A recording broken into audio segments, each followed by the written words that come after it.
ఓం శ్రీరామచంద్ర పరబ్రహ్మణే నమః. ఓం నమో వశిష్ఠ విశ్వామిత్ర వ్యాస వాల్మీకి సుఖాదిభ్యః. ఓం శుక్లాం భరధరం విష్ణుం శశివర్ణం చతుర్భుజం ప్రసన్నవదనం ధ్యాయేత్ సర్వవిఘ్నోపశాంతయే. ఓం నమో బ్రహ్మాదిభ్యో బ్రహ్మ విద్యా సంప్రదాయ కర్తృభ్యో వంశ ఋషిభ్యో మహద్భ్యో నమో గురుభ్యః. ఓం శ్రీరామో రామభద్రశ్చ రామచంద్రశ్చ శాశ్వతః రాజీవలోచన శ్రీమాన్ రాజేంద్రో రఘుపుంగవః. శ్రీ యోగ వాసిష్టము నిర్వాణ ప్రకరణము ఉత్తరార్ధము. అయితే ఈ ప్రకారమైనటువంటి ఈ సంసార వృక్షము తన యొక్క మూలము చేత పాతాళాన్ని, మధ్య భాగము చేత దిక్కుల యొక్క సమూహాన్ని, ఇంకా అగ్రభాగము చేత పై భాగము చేత అంతరిక్షాన్ని కూడా వ్యాపించి ఉన్నది. అలా వ్యాపించి ఉన్నదే వాస్తవానికి అసత్తే అయినప్పటికీ కూడా భ్రాంతి చేత సత్తులాగానే గోచరిస్తుంది ఉన్నది. ఆత్మజ్ఞాన రూపమైనటువంటి అంటే అహంభావము లేమి అంటే అనహంభావనతో కూడినటువంటి అనహంభావనామయమైనటువంటి అహంభావము లేనటువంటి అగ్ని చేత అహంకారము అనేటువంటి దీని యొక్క బీజము గనక కాల్చివేయబడగా ఇంకా శరీరము నశించేటంత వరకు కూడా ప్రతిభాస మాత్రంగా కేవలం ఆకార మాత్రంగానే ఉన్నప్పటికీ కూడా దీనికి మరలా కూడా శరీరాదుల యొక్క జన్మాదుల చేత ఎటువంటి ప్రదోహము లేనే లేదు.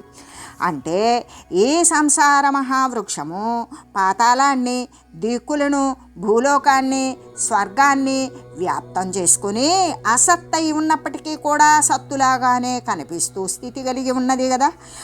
దాని యొక్క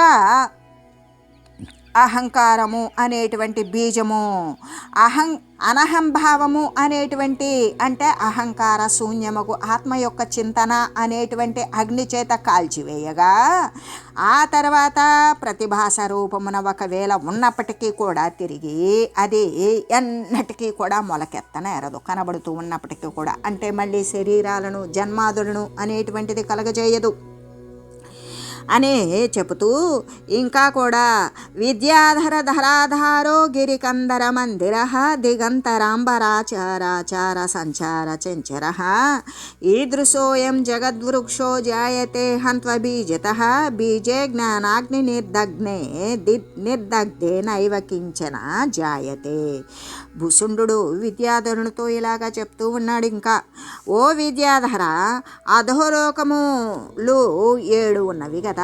ఏంటవి అంటే అతల, వితల, సుతల, తలాతల, రసాతల, మహాతల, పాతాల అనేటువంటి అధోలోకాలు 7తో కూడినటువంటి ఈ భూమండలము దేని యొక్క మూల భాగమై ఉన్నదో, లోకాలు, లోకాంతర పర్వతాల యొక్క గుహలు కూడా ఏ గుహలైతే ఉన్నవో అవన్నీ కూడా దేని యొక్క మరి వేది అయి ఉన్నవో అంటే దేని చేత ఆలవాల సహితమై కనబడుతూ ఉన్నవో, ఏది 10 దిక్కుల యందు కూడా ఆకాశమందు శాఖా విస్తారాల చేతను ప్రాణుల యొక్క సంచారాల చేతను కూడా చంచలమై ఉన్నదో అటువంటి సంసార వృక్షము అహంకారము అనేటువంటి బీజము నుండే కదా ఉత్పన్నమవుతూ ఉన్నది.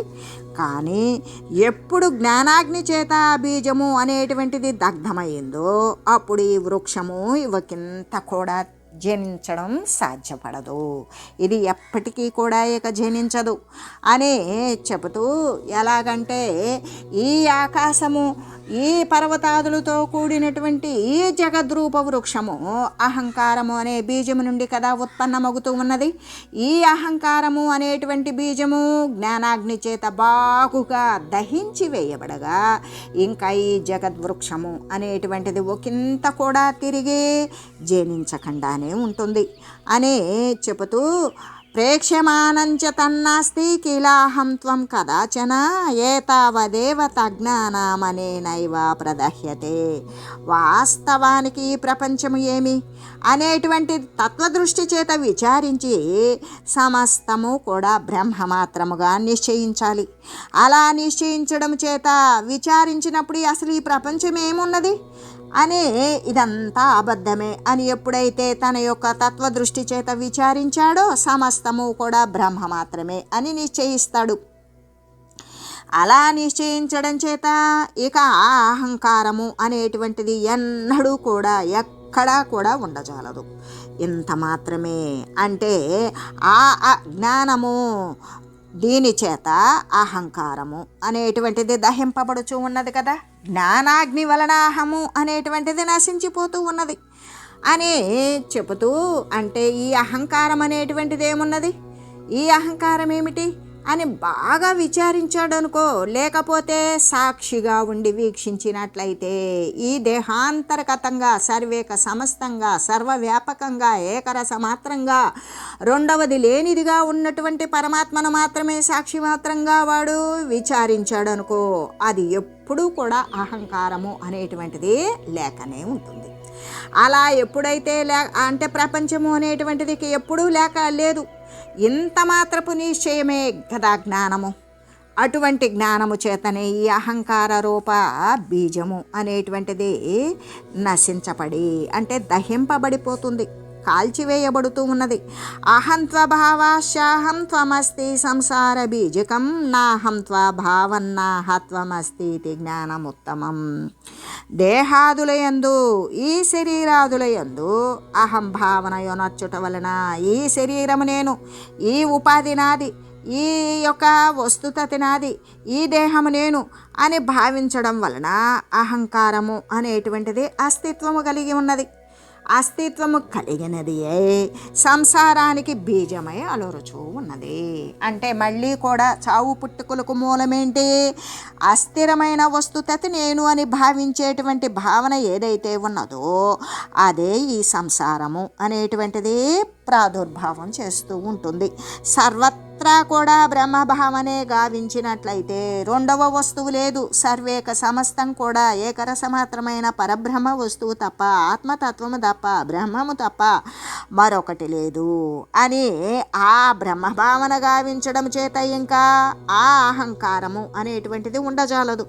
ఇంకప్పుడు సర్వము బ్రహ్మమే అయితే ఈ దేహాదులు నేను అనేటువంటి ఒక పరిచ్ఛిన్న భ్రమ అనేటువంటిది ఉంటుందా? ఉండదు. కాబట్టి ఇదే కదా ఉత్తమమైనటువంటి జ్ఞానము అని చెబుతూ, అంటే దేహాది దృశ్యమునందలే అహంభావము చేత ఈ సంసార బీజమైనటువంటి అహంకారము అనేటువంటిది ఉనికి కలిగి ఉన్నది. దేహము మొదలైనటువంటి దృశ్యమునందు అహంభావము అనేటువంటిది లేదనుకో, అంటే ఈ దృశ్యములో ఉన్నటువంటి వస్తువులు నావి, ఈ దేహము నేను అని భావన లేదనుకో, సర్వేక సమస్తము కూడా బ్రహ్మభావనే ఉన్నప్పుడు ఇంకా కూడా బ్రహ్మభావము చేతనే అహంకారము అనేటువంటిది లేనిదే అవుతూ ఉన్నది. ఇదే కదా ఉత్తమమైనటువంటి జ్ఞానము. అంటే సృష్టి ప్రారంభమునందే ఈ సృష్టి యొక్క అభావము అనేటువంటిది, అసలు సృష్టికి ముందు నుండే సృష్టి లేదు అనేటువంటి అభావము ప్రసిద్ధమై ఉండగా ఇంకా అహత్వము, అహంత్వం అని అంటే నేను అనేటువంటి పదార్థం ఇంకెక్కడున్నది? లేదు కదా. త్వం అంటే నీవు నేను అనేటువంటిది ఉన్నదా? లేదు. నేను నీవు అనే భావాలు ఇంకెక్కడివి? ద్వైతము, ఏకత్వము అనేటువంటిది ఇది ఒకటే, ఇది రెండు, ఇది అభిన్నము, ఇది భిన్నము, ఇది అనేకత్వము అనేటువంటి భేదాలు అనేవి ఉన్నాయా సృష్టి ప్రారంభమునందే?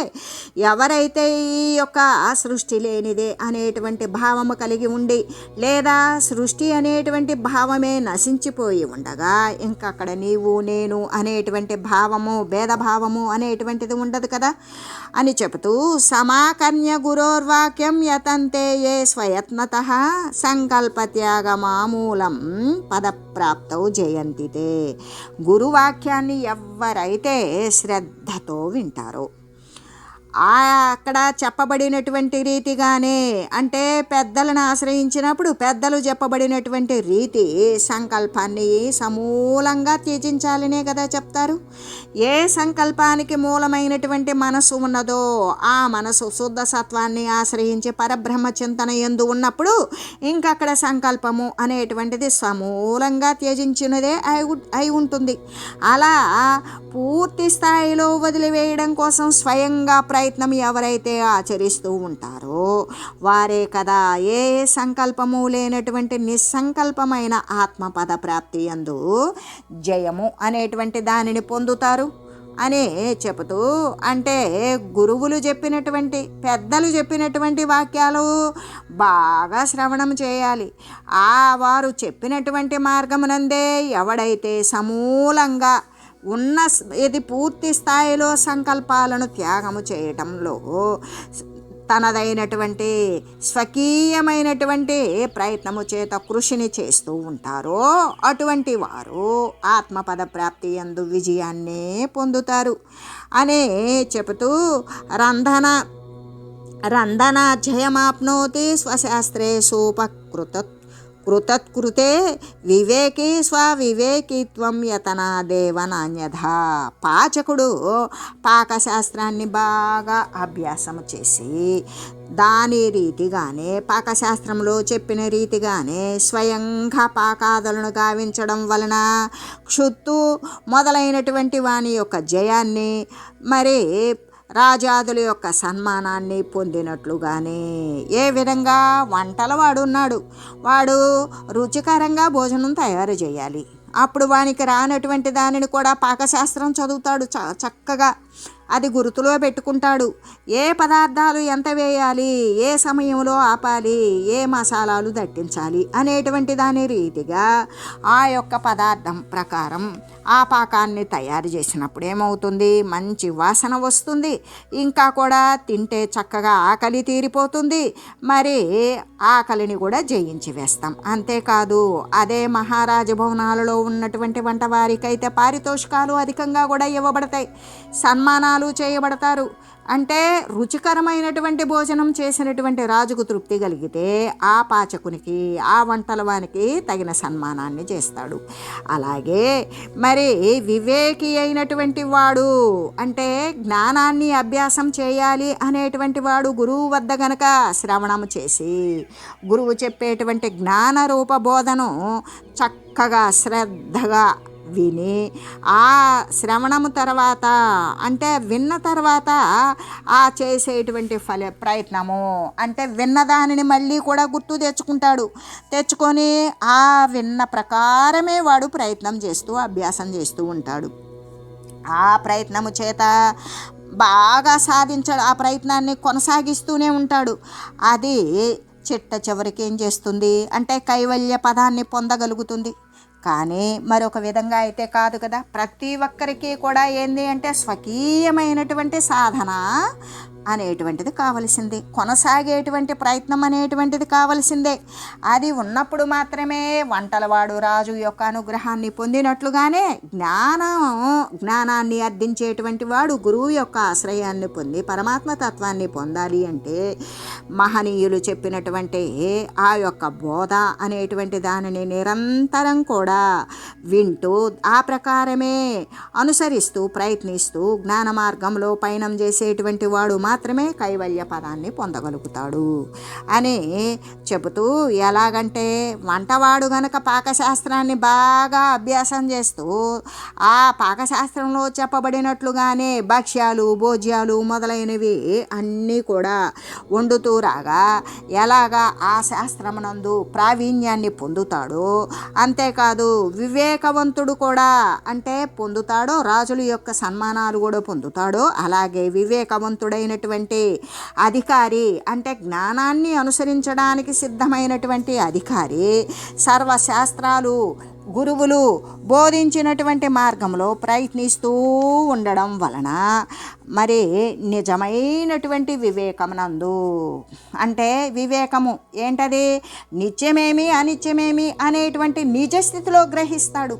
అప్పుడు అప్పటిదాకా ఆసరా చేసుకున్న సత్యమని నమ్మిన అనిత్యాన్ని ఆవలికి నెట్టి ఆ నిత్యమైన సత్యమైన శాశ్వతమైన నిరతిశయానందమైనటువంటి జ్ఞానాన్ని మాత్రమే ఆశ్రయించి ఆత్మజ్ఞాన ప్రాప్తి యందు వాడు జయాన్ని పొందుతాడు. ఓ విద్యాధర, ఈ జగత్తును నీవు చిత్తు యొక్క అంటే చైతన్యం యొక్క చమత్కారంగానే ఎరుగు. నీకు జగత్తులాగా కనబడుతోంది కదా, ఆ కనబడేటువంటిది కూడా బ్రహ్మమే. అది మరి నీకు జగత్తులాగా కనబడుతుంది అంటే అది ఆ చిత్తు యొక్క ఆ పరమాత్మ యొక్క చమత్కారమే అని నీవు తెలియాలి. కాబట్టి ఆ చైతన్యము కంటే భిన్నముగా, వేరుగా, ఇతరంగా ఎక్కడా కూడా దిక్కుల యందు కానీ బాహ్యమును కానీ మరి అభ్యంతరమునందు కానీ ఏమైనా ఉన్నదా అంటే లేనే లేదు అని చెబుతూ సంకల్పోన్మేషమాత్రేణ జగచ్చిత్రం విలోక్యతే తదున్మేష విలయీ చిత్రకృచిత్త చిత్రవత్. చిత్రకారుని యొక్క చిత్రములో వేయబడినటువంటి చిత్రములాగానే ఇప్పుడు ఒక చిత్రాలు వేసేటువంటి చిత్రకారుడు ఉన్నాడు అంటే బొమ్మలు వేసేటువంటి వాడు చిత్రకారుని యొక్క మొట్టమొదట వాడు బొమ్మ వేయకముందు ఆ బొమ్మను వాడి యొక్క చిత్తములో, వాడి యొక్క ఆలోచనలో, చింతనలో వేసేసుకుంటాడు. అలాగే ఈ జగద్రూప చిత్రము సంకల్పము యొక్క ఆవిర్భావం మాత్రమే కనిపించును. ఏ విధంగా ఈ జగత్ రూపము అనబడేటువంటి చిత్రము కూడా మొట్టమొదటి ఎక్కడ ఉంటుంది అంటే సంకల్పం యొక్క ఆవిర్భావము. సంకల్పం లేకపోతే నీకు జగత్తు కనపడదు. ఇది జగత్తు, ఇది చెట్టు, ఇది పిట్ట, ఇది గుట్ట, ఇది పర్వతం, ఇది వనం, ఇది నీళ్లు, ఇది సముద్రం, ఇది శిల, అది తల అని గమనించగలిగినటువంటి సంకల్పం ఉన్నప్పుడు మాత్రమే ఆ వస్తువు నీకు గోచరిస్తుంది. అదే గమనించలేదు, నీకు ఆ వస్తువు గోచరించదు, అప్పుడు ఆ దృశ్యం లేనట్లే కదా. అంటే దానిని గోచరింపజేసేటువంటి సంకల్పం లేకపోతే నీకు జగత్తు లేనట్లే అని చెబుతూ, అంటే ఈ జగద్రూప చిత్రము అనేటువంటిది సంకల్పము యొక్క ఆవిర్భావమే. సంకల్పము ఉన్నప్పుడు మాత్రమే అది పుట్టుకొస్తుంది. సంకల్పం మాత్రము చేతనే కనిపిస్తూ ఉన్నది. లేకపోతే ఆ భావనే లేదనుకో అసలు జగత్తు అనేటువంటిది లయించే ఉంటుంది, లేనిదే అని చెబుతూ, ఎలాగంటే సంకల్పమును తెరచుట మాత్రము చేతనే, సంకల్పము అనేటువంటిది మనకి తెరవబడింది. సంకల్పము అంటే కల్పన అనేటువంటిది చేసాం, దాని చేత ఈ జగద్రూప చిత్రము అనేటువంటిది కనబడుతుంది. ఎలాగంటే చిత్రకారుని యొక్క చిత్రమందు మొట్టమొదట బొమ్మలేసేటువంటి వాడు ఆ బొమ్మ కాగితం మీదో గోడ మీదో వేసేటప్పుడు మొట్టమొదట చిత్రకారుడు తన యొక్క చిత్తములో ఆ బొమ్మను ఊహిస్తాడు. ఆ విధంగానే వాని యొక్క చిత్తమందు కల్పించబడినటువంటి చిత్రములాగానే కనిపిస్తుంది. వాడు ఇంకా గోడ మీదో మరి పేపర్ మీదో వేయలేదు. ఇంకా కూడా సంకల్పాన్ని మరి ఆపివేశాం. సంకల్పం గనక చేశామా అది జగద్రూపంలో కనబడుతుంది. సంకల్పం అనేటువంటిది తెరిస్తే జగద్రూపంలో కనబడుతుంది. సంకల్పాన్ని మూసివేశాం, ఇంకక్కడది జగత్తు లయించిపోయే ఉంటుంది అని చెబుతూ, అంతేకాదు ఈ జగత్తు అనబడేటువంటి ఈ సంకల్ప రచితమైనటువంటి ఈ మహామండలము గొప్ప స్తంభాలతో కూడినది. అంతేకాదు ముత్యాల చేత, మణుల చేత నిర్మింపబడినది. అనేక లక్షల యోజనాల వరకు కూడా విస్తరించి ఉన్నది. ఉత్తమమైనటువంటి సువర్ణము చేత చిత్రింపబడినది అయి ఉన్నది. అంటే అగ్రభాగంలో అది మేరు పర్వతాలతో కూడుకొని వేల కొలది మనుల స్తంభాల చేత ఆవరించబడి ఉన్నది. ఒకచోటైతే ఇంద్రుని అనేక ఆయుధాల చేత నిండిపోయి, వేరొక చోట అయితే కల్పాంతమందలి సంధ్యాకాల మేఘములాగానే సుందరమై కనబడుతూ ఉన్నది. దాని యందు నివసించేటువంటి స్త్రీలు, బాలురు, పురుషాదులు వారి యొక్క క్రీడార్థం మధ్య భాగమున ఇక్కడ అక్కడ కూడా వివిధ రకాల రచనలతో కూడినటువంటి పాతాళ లోకాలు, స్వర్గము మొదలైనటువంటి లోకాల ఆకృతి కలిగినటువంటి పేటికలు అమర్చబడి ఉన్నవి. ఆ పేటికలు ఒకచోట ప్రాణుల చేత ఉన్నవి. వాని యొక్క అనుభవ యోగ్యమైన పదార్థ రూప బీజాల చేతను నిండిపోయి ఉన్నవి. అదే వేరొక చోటైతే అంధకార నాశకులైనటువంటి ఎవరు చీకటిని తరిమి వేసేటువంటి వారు సూర్యచంద్రులే కదా, ఆ వారి చేత వ్యవహారము ప్రవృత్తము కాగా శబ్దాలతో నిండిపోయి ఉన్నవి. మరొక చోటైతే చీకటి ప్రకాశముల చేత విచిత్రమైనటువంటి పేళ్ళు కలిగి ఉన్నది. క్రీడాలక్ష్మికి స్థానభూతమైనటువంటి ఈ మండపమునందు సుగంధము చేత రమణీయములై చంచలమైనటువంటి మేఘాలు అనబడే పల్లవాల చేత శోభితాలై స్త్రీల యొక్క అలంకారం కోసమేనా అన్నట్లుగా అనేక ఆభూషణాలను వసంగునవై నట్టి కల్పవృక్షాలు కూడా విరాజిల్లుతూ ఉన్నవి. ఇంకా కూడా ఆ మండపము కులపర్వతాలు బాలురి యొక్క శ్వాస చేత కూడా చెలించేటువంటి బంతులులాగా అయ్యి ఈ సంధ్యాకాల మేఘాల యొక్క దిక్కులను వనితల యొక్క చెవుల దిద్దులులాగానే శరత్కాలము అనబడేటువంటి మేఘాల యొక్క చామరములుగానే కనబడుతూ ఉన్నవి.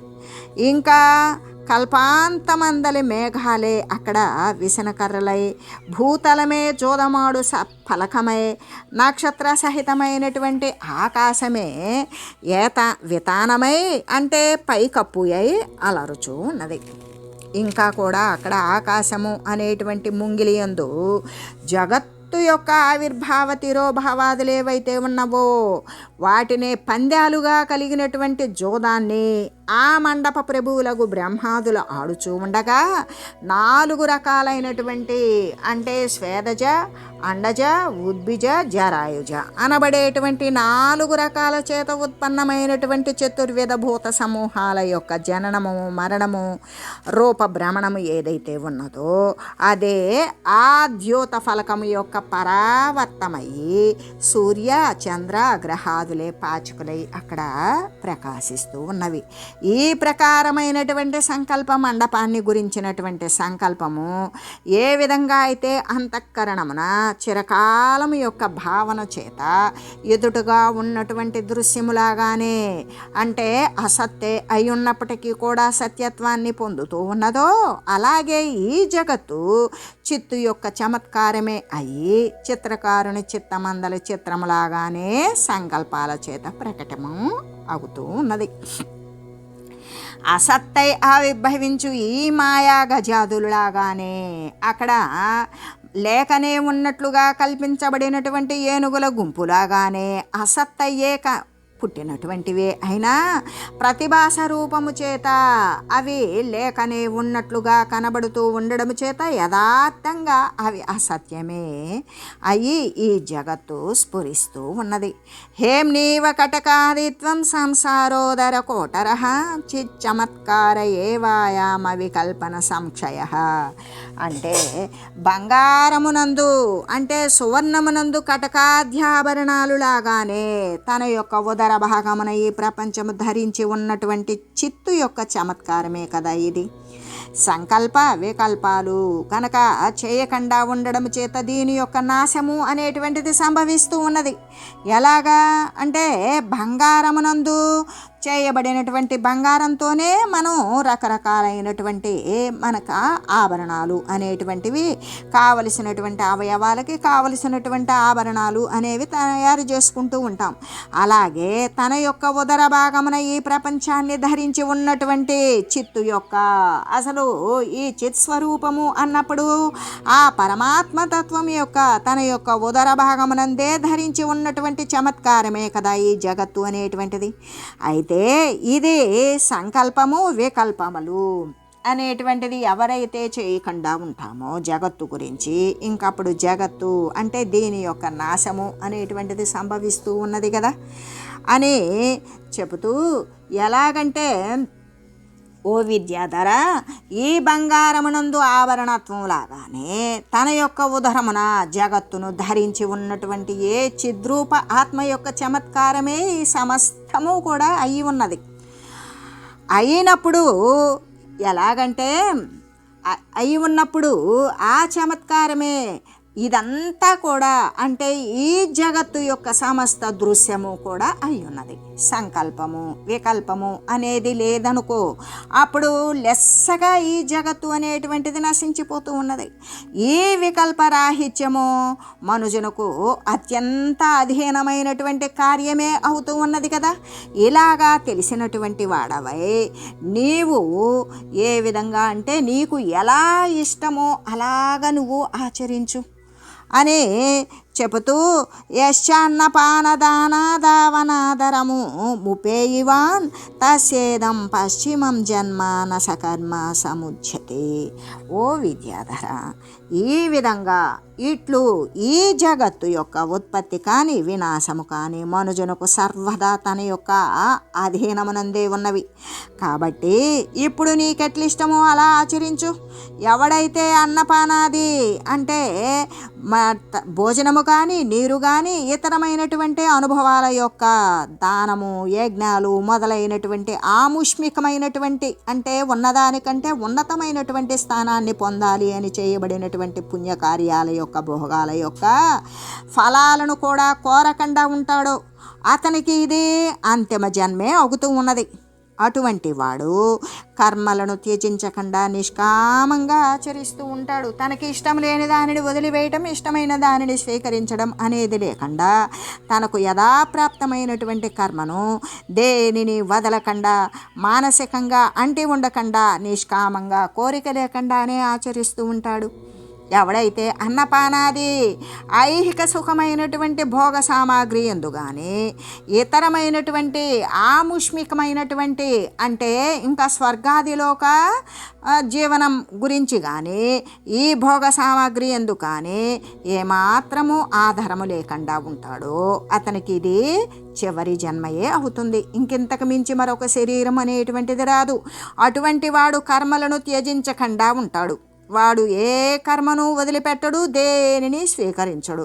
అంటే ఫలాభిసంధి రహితముగా ఏ కర్మ చేసినప్పటికీ కూడా అంటి ఉండక కోరిక లేకుండా ఆ యొక్క క్రియలను చేస్తూ ఉంటాడు అని తెలియజేస్తూ, అంతేకాదు శుద్ధ బుద్ధి వగువో విద్యాధర, పతనానికి హేతుభూతమైనటువంటి పదముని ఉల్లంఘించి ముల్లోకాలను కూడా పావనం చేసేటువంటి అతి పవిత్రమైనటువంటి వివేక పదాన్ని నీవు పొంది ఉన్నావు అనే చెప్తూ, ప్రాప్తో వివేక పదవీమసి పావనాత్మ పుణ్యం పవిత్రత జగత్రితయాం ద్వితీయాం నాదః పతిష్యసి పునర్మనసామునేతి జానామి మౌనమమలం పదముసృజత్వం. కాబట్టి నువ్వెటువంటి వాడవు విద్యాధర? చాలా శుద్ధమైనటువంటి బుద్ధి కలిగిన వాడవు. అంతేకాదు పతనానికి హేతుభూతమైన అంటే ఈ శరీర పతనము అనేటువంటి దానికి లేదా వాని యొక్క సంస్కారము కూడా దిగజారిపోవడానికి హేతువైనటువంటి ఆ అవివేక పదము అంటే ఏ అజ్ఞాన స్థితి అయితే ఉన్నదో దాన్ని నీవు ఎదిరించి ముల్లోకాలను కూడా పావనము చేసేటువంటి స్వర్గ మధ్య పాతాళ లోకాలను కూడా పావనము చేసేటువంటి అతి పవిత్రమైనటువంటి వివేక పదాన్నే నీవు పొంది ఉన్నావు.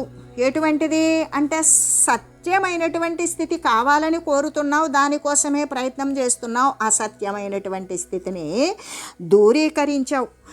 ఇటువంటి వివేకంతో కూడినటువంటి మనస్సు చేత నీకింకా అధపతనము, మళ్ళీ కూడా శరీర పతనము తర్వాత మరొక ఉపాధి అనేటువంటిది నీకు తగలదు, నీకు అది అందుకోదు. కాబట్టి నీ మనసు చేత నీకింకా నీవు ఏ మనసుతో అయితే సమస్థితితో ఉన్నావో దాని వలన నీకు అధపతనము అనేటువంటిది కలగదు అని నేను ఎంచుచూ ఉన్నాను. కాబట్టి నీవు మనస్సుకి వాక్కులకు కూడా ఇతరమై చిన్మాత్రమైనటువంటి నిర్మలమైనటువంటి ఆత్మపదాన్నే అవలంబించు. అలా అవలంబించి మనస్సు మొదలైనటువంటి దృశ్య సమూహాన్ని అంతా కూడా వదిలివేయు అని తెలియజేస్తూ, బ్రహ్మైవ నా జగద్దుఃఖం అజ్ఞానం జగదాతతం అహం బీజాత్ ప్రరూఢోహి జగద్వృక్షోత్రవన్యతే. ఈ సమస్తము బ్రహ్మమే, జగత్తు అనేటువంటిది ఒకంత కూడా లేదు. అజ్ఞానము చేత ఈ జగత్తు దుఃఖాల చేత వ్యాప్తమై ఉన్నది.